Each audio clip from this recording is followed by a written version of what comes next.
Anyway, let's get into it. What will be the defining stories of 2023? It's going to be a huge season. We've had a pretty big off-season. We've seen all the trials, drama, speculation. What have we got? What's going to define 2023? Buzz, what have you got for us? I think a headline story will be, and I don't want to bag Gus School, but I think the Canterbury Bulldogs are going to be a headline story.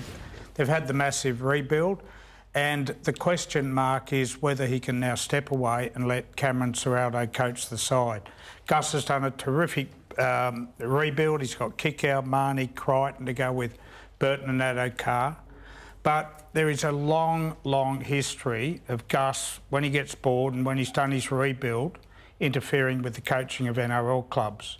This goes back, Kenny, to Ricky Stewart at the Roosters, where there was a massive fallout, to Ivan Cleary, to Anthony Griffin, to Trent Barrett. Cleary again. Ivan Cleary. And I just hope that Cameron... You don't think he'll get a grace period, though? Sorry? You don't think Ciraldo will get some grace period? It is his first season. I do. And I think he'll also go to Gould to actually take some guidance from him. Will he, though, and I think you pointed out in this show last year when we broke the story here, when Baz was struggling a little bit, didn't Gus take over coaching of the side for... Yeah, but don't you think they're in a really good space at the moment? They've had a good off-season, they've bought well, Gus has obviously recruited well, Kem's come in, he's doing a really good job as coach. Do you think it's a bit early to make that call on Gus? I just look at his history and thinking 2 or 3 losses, how is the tension going to be, and will he be able to help himself and leave Cameron to coach the side? I think they're two guys who've got a great relationship. You've got to remember that. They've spent a lot of time together at Penrith previously. And I think Cameron, if we believe everything we read about Cameron, I don't know him that well, and a lot of other guys who do, he's very much his own man. He's served an apprenticeship, and I don't think he would allow... Yeah, but so I don't think he would allow that to happen. I understand that, but I'm saying the relationship... But the relationship between those... Well, I suppose it was strong with Barrett as well, but maybe Gus has learned his lesson, Buzz. I think there's some grace period there. He'll sit back and let Ciraldo do what he thinks he can do and have a look at how he performs. And I think he's a good enough coach to make a success out of it. With his background, his history, his record, that there is a lot he can offer Cameron Ciraldo. There's no question. That's why. But I still think Cameron needs clear air.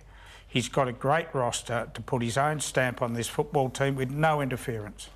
He's got some good coaches there too, helping him. I wouldn't say they've got a great roster though either, Buzz. I think Gus is imperative. It's pretty handy with Crichton next year. I think it's okay. Improved. Next year it'll be better. But this year, I don't think that roster's that good. How are you and Gus these days? Yeah, how are you? Good after tonight. No, I've gone out. I'm not bagging the guy. I've just wrapped his rebuild. He's done a terrific job there. Yeah. But no, Just saying he can't change his stripes. I'm just saying, if they lose 2 or 3 games, they're going to be a big story, and there'll be cameras at Belmore looking. Well, they are an interesting story, and then we start every season like this with everybody's full of hope. Everybody thinks that this is the year that their team's going to travel north, and clearly that can't be the case for every team. Most teams think they're a top 8 chance. What's a pass mark for them? You know, for the Drums to be beating and them to be under pressure, what's that going to take? They're probably just going to have 4 or 5 more wins than they had last year, for me. Anything above 12th is a good result for them. Which is most likely, isn't it? But if you're saying if they get off to a poor start and it's not as good as what everyone thinks... They finished strong last year under Mick Potter, and they've signed arguably the best edge forward in the game, Billy Kikau, and they've added Reid Barney, a great hooker. They're entitled... The halfbacks could still be a problem. Kyle, there's pressure on him, Kyle Flanagan. I would expect the pass mark is top 10. All right. Reedy, what's going to be your defining story of 2023? I'm going to go to Origin, Braith, because we all love Origin, right? Yeah. And you're a Queenslander, so I know what's coming here. New South Wales are coming off the unlosable series. Somehow they contrived to lose it.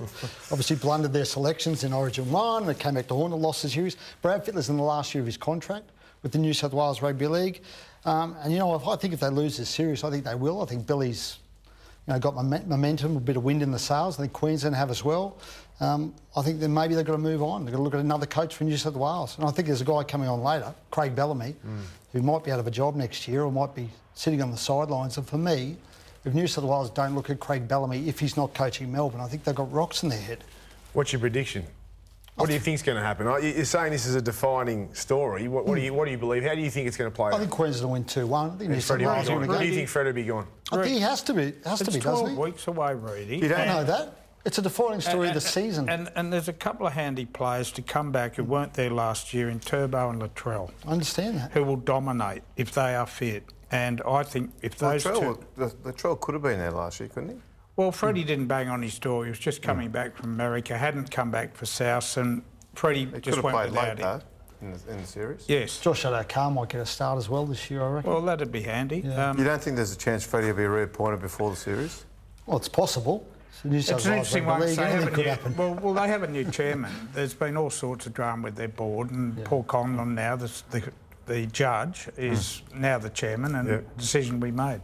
He's a smart guy. He is very smart, very Paul. smart. Let's get to Kenty's defining story of 2023. What club have you got for this year, Kenty? Well, let's see, bro. How many are there? I think there's only one club in the NRL, and it's the West Tigers. So... You're I going early. You're going early. You're going on the Tigers early. They haven't even played the game. I was loath to even write it down, okay? But the fact is, the Benji Marshall, Tim Sheen's partnership is going to be a story all year because no matter which way it goes, it's got a narrative. The fact is, if it's successful, then we're going to start asking, well, should Sheens continue to coach? Can you imagine if the Tigers suddenly start roaring up the table? Then everybody says, well, hang on, he's doing so well. Why would you replace him for Benji, who is still learning the job? Why not keep Sheens on beyond the 2-year term? If it becomes a cropper, then everyone's going to say, well, hang on, the bloke that's replacing Sheens is the bloke that sat with him for 2 years. What's he going to bring that's different?